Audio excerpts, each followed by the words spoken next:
Okay, so I'm going to talk about the pancreatic bicarbonate secretion.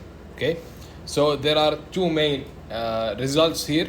The first result is that the bicarbonate will be secreted from the duct cell into the lumen. All right, and the second result is that the sodium ions and water will also be secreted into the lumen of the duct. Okay, so let's start. First of all, we have to know that sodium ions and bicarbonate ions are co-transported inside the cell, all right, from the blood into the cell.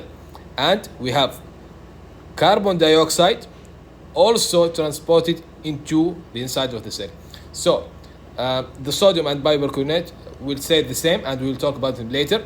And the carbon dioxide will react with H2O, will react with water, and will give it two results. Okay, this reaction will give us bicarbonate and will give us hydrogen ions. So we'll talk about the bicarbonate ions first. As we can see, we found that the bicarbonate is first transported into the cell along with sodium ions and is synthesized within the cell by combining carbon dioxide and water. So we'll have many bicarbonate molecules. So how are these molecules transported out of the lumen cells?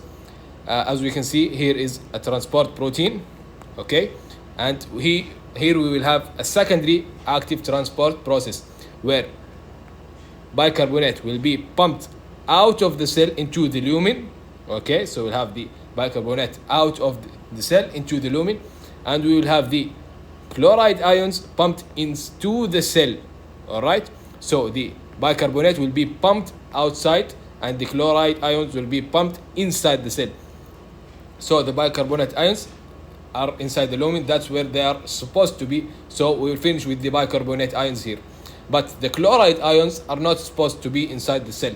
So what will happen is that the chloride ion will find its way and go out into the lumen once again to restore balance.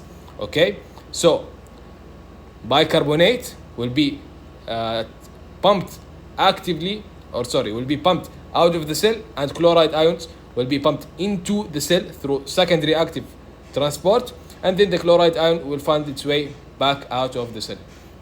Okay, so now let's talk about the sodium and the hydrogen. Okay, the ones that we have left. The hydrogen will also, we have another secondary active transport here.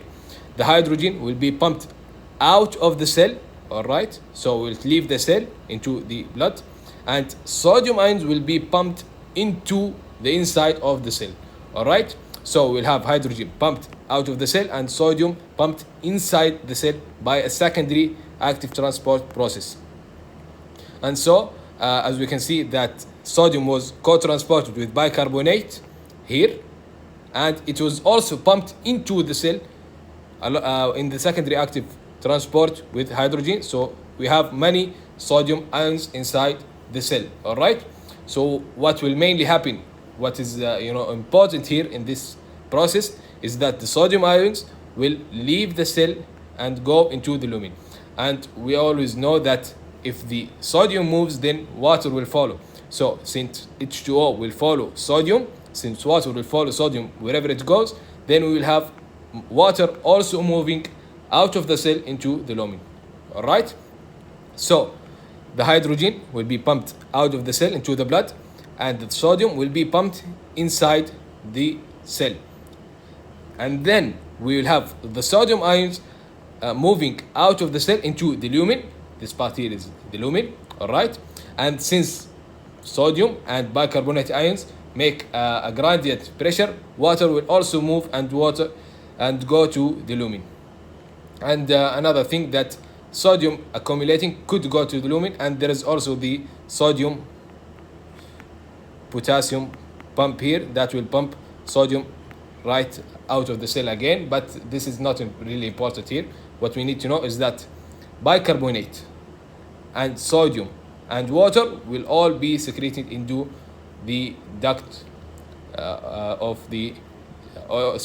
into the lumen of the cell.